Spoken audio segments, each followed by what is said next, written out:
Ini mereka menagih dengan tidak menyebutkan nama aplikasi, tapi kata-katanya tidak terkontrol lagi, ya kan? Makanya mereka tidak berani nih. Bayar hutang dasar penghutang. Nah, ini yang ngirim udah beda lagi emailnya ya. Malam ini hutang tak kau lunasi, gue bantai sekeluarga, ambil alih semua data kau untuk dijaminkan di situs judi online, pinjol ilegal, dan diviralkan di semua tempat-tempat umum, ya. Yo, assalamualaikum warahmatullahi wabarakatuh. Selamat sore buat teman-temanku semuanya, khususnya yang sudah ada di YouTube Solusi Hutang MB. Ini penugasan debt collector lapangan yang mana itu berseliweran ya. Surat tugas yang dikirim oleh debt collector pinjol terhadap nasabah telat bayar atau belum melakukan pembayaran di pinjaman tersebut. Ini menjadi problem tersendiri bagi teman-teman yang mengalami telat bayar, gimana tidak ya, karena di dalam pemikiran teman-teman itu adalah debt collector yang datang ke rumah itu adalah salah satu hal yang paling memberatkan, apalagi di tengah situasi kita tidak mampu bayar, kita tidak sanggup bayar, tiba-tiba debt collectornya datang. Ini gimana ini? Ini seperti apa ini menghadapinya? Pasti teman-teman akan berpikir dengan hal-hal yang seperti itu, yang mana kedatangan debt collector ke rumah itu, yang mana diucapkan melalui WhatsApp itu adalah hal yang sangat menakutkan. Oke, saya mau bahas buat teman-teman semuanya.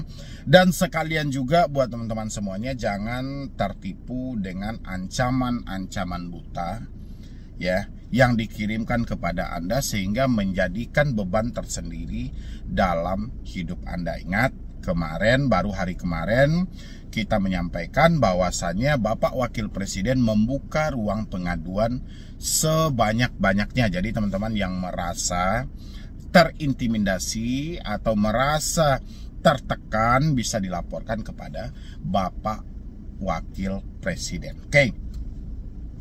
Ini ada beberapa yang ditanyakan oleh teman-teman, yang mana di sini katanya akan ada kunjungan beberapa pinjol legal sesuai dengan surat yang mereka kirim. Oke, mungkin teman-teman bisa lihat dulu di sebelah saya.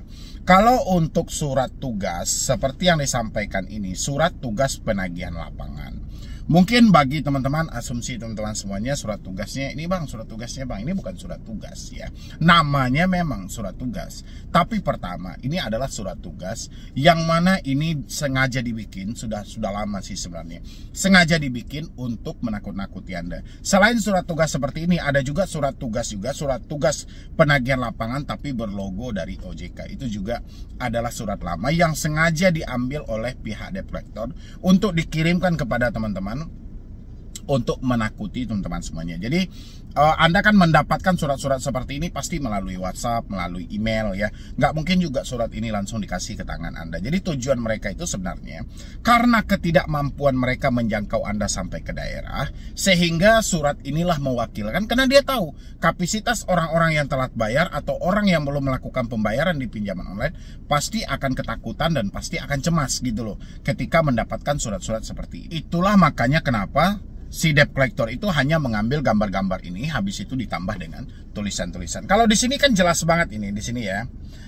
bahwa diterimanya surat kuasa ini dimaksudkan untuk penyelesaian secara langsung terkait tagihan bapak atau ibu yang lalai melakukan pembayaran hingga tempo waktu keterlambatan. Maka dengan ini adapun yang bertugas Yosep Asep Kurniawan dengan perwakilan yang kami kirimkan, maka selanjutnya mempunyai hak penuh untuk menagih secara langsung maupun koordinasi dengan pihak-pihak terkait ya. Jadi teman-teman nggak usah terlalu takut dalam hal ini. Pertama, ini surat hanya menggertak-gertak Anda saja gitu loh.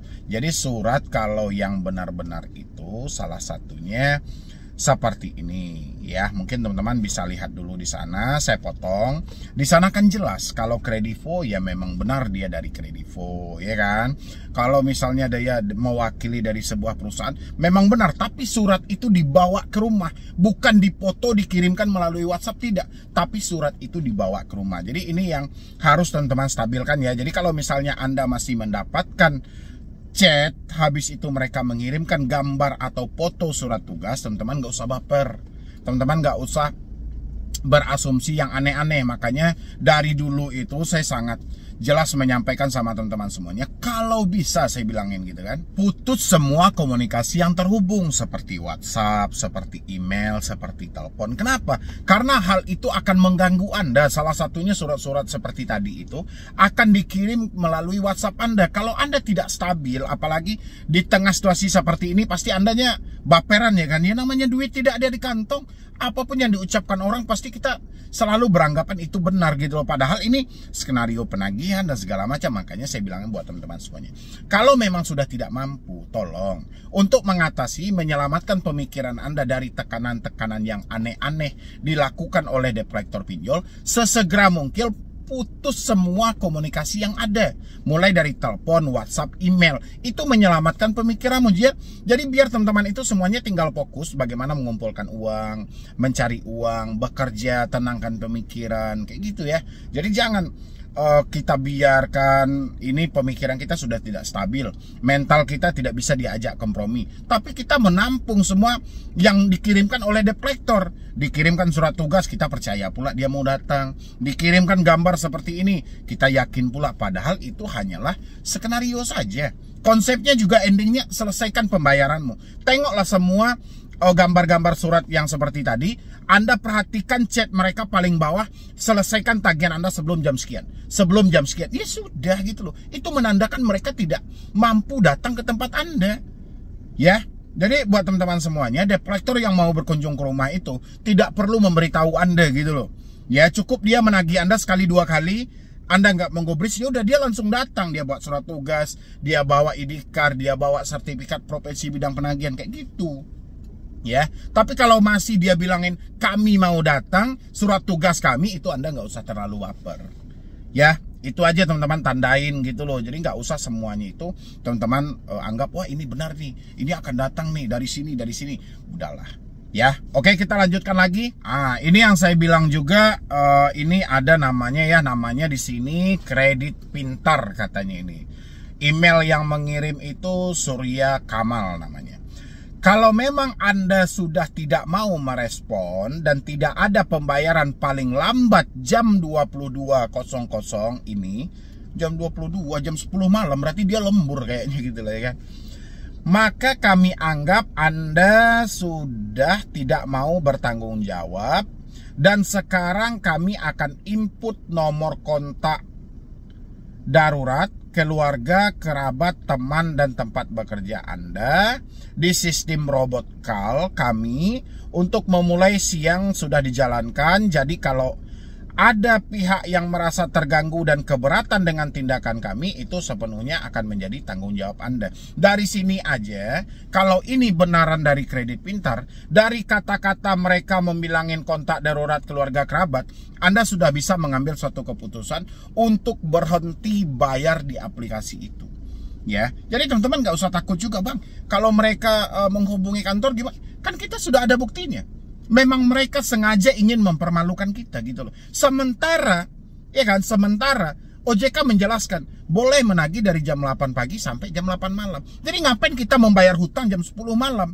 Kalau kita tidak membayar sampai jam 10 malam, ini dia mau mempermalukan. Sementara OJK menyampaikan dilarang melakukan penagihan dengan mempermalukan. Dilarang menghubungi di luar dari si konsumen. Kontak darurat keluarga, kerabat, teman, tempat kerja, apakah itu si konsumennya? Kan tidak. Ya, berdasarkan dari tekanan yang seperti inilah kita bisa mengambil suatu keputusan. Oke, saya tidak akan bayar lagi. 1.000 perak pun saya tidak akan bayar di aplikasimu. Kayak gituin gitu loh.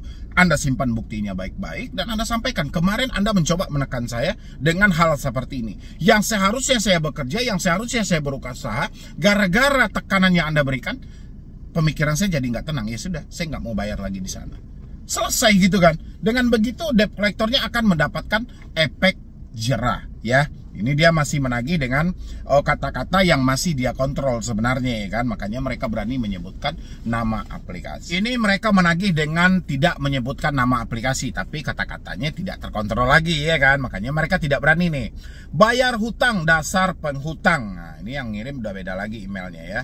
Malam ini hutang tak kau lunasi, gue bantai sekeluarga, ambil alih semua data kau untuk dijaminkan di situs judi online, pinjol ilegal, dan diviralkan di semua tempat-tempat umum. Ya, yang jelas buat teman-teman semuanya, tong kosong itu nyaring bunyinya gitu loh. Jadi konsepnya, teman-teman kan ketakutan tuh ketika mendapatkan chat seperti ini. Pertama, teman-teman nggak perlu juga takut.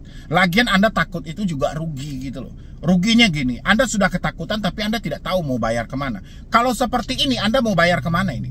Aplikasinya tidak jelas, disebutkan juga tidak. Terus Anda ketakutan, rugi dong kalau seperti itu. Makanya buat teman-teman semuanya, kalau sudah ada mendapatkan email-email seperti ini, Anda tertawa aja. Jadi debt collector itu sedang menunjukkan kebodohannya kepada Anda. Jadi kalau Anda ikut takut dengan hal ini, justru Anda lebih bodoh dari debt collector yang melakukan pengancaman. Harusnya ketika mendapatkan seperti ini, Anda tertawa. Ya, pertama dia mengancam, habis itu tidak menjelaskan dia dari mana. Kalau kita ketakutan, kita mau bayar kemana? Ya iya kalau kita hanya punya satu aplikasi saja. Kalau lebih, meraba-raba. Makanya debt collector bodoh seperti ini, teman-teman jangan baper juga ketika mendapatkan chat mereka. Ya, jadi kalau mereka bilangin hutang ini tidak kau lunasi, gue bantai, dan saya, udahlah, nggak usah terlalu dipikirin. Ya, dan lagian hal-hal seperti ini kalau Anda laporkan kepada OJK, OJK hanya memvonis ini dari pinjol ilegal. Padahal yang melakukan adalah pinjol legal. Kalau pinjol ilegal itu, sejahat-jahatnya mulut mereka dalam menagih, mereka sangat gentleman menyebutkan nama aplikasi. Tapi pinjol legal tidak mau menyebutkan nama aplikasi. Jadi teman-teman, itu gampang banget untuk membedakan penagihan pinjol legal dan penagihan pinjol ilegal. Kalau pinjol ilegal menyebutkan nama aplikasi meskipun mereka berucap kasar dan mengancam-ngancam yang sangat luar biasa. Tapi kalau pinjol legal, mereka tidak akan berani dan tidak akan mau menyebutkan nama aplikasinya. Sebisa mungkin akan ditutupi. Kenapa? Karena dia takut. Jadi setakut-takutnya teman-teman menerima chat seperti ini, lebih takutlah debt collector yang menagih. Nyatanya dia menunjukkan suatu kebodohannya. Ya, dan habis itu ini ada lagi, ini kayak dari SMS kayaknya ya. Lu bayar lunas hutang lu sekarang, lu bayar lunas sekarang hutang sebelum muka lu yang udah gue edit telanjang gue kirim satu persatu ke keluarga, tetangga bilang gitu, tetanggal. Tempat lu kerja, lu beresin semua hutang lu 30 menit ke depan, lu pikirkan baik-baik. Kayak mana dia mau memikirkan baik-baik? Sementara yang menagih aja tidak menyebutkan dia dari mana dan segala macam. Buat teman-teman semuanya, ini adalah salah satu alasan kenapa kita harus memutus komunikasi ya. Pokoknya buat teman-teman semuanya, saya pengen buat Anda jangan lagi mempercayai katanya dan katanya yang dikirim melalui WA, melalui email, melalui SMS, dan melalui sarana komunikasi lainnya. Saya pengen buat teman-teman semuanya, mulai hari ini semuanya kompak, putus semua komunikasi yang ada. Putus semua komunikasi yang ada, mulai dari telepon, WhatsApp, dan email. Itu menyelamatkan Anda untuk jangka panjang. Kalau Anda tidak mau memutus komunikasi itu, ya sudah, kembali ke diri Anda saja. Anda mau menikmati ancaman-ancaman bodoh ini yang mengganggu pemikiran Anda, atau Anda mau menenangkan pemikiran Anda? Kalau Anda mau menenangkan pemikiran Anda, segera ambil keputusan dan putus semua komunikasi Anda. Tahan sampai 1 bulan, nanti Anda akan rasakan betapa indahnya setelah Anda berani mengambil keputusan untuk memutus komunikasi dengan para debt collector. Insya Allah semuanya aman. Oke, mungkin dari saya cuma itu aja dulu. Mudah-mudahan ini bisa membantu buat teman-teman semuanya. Jangan ada lagi yang ketakutan, jangan ada lagi yang kecemasan.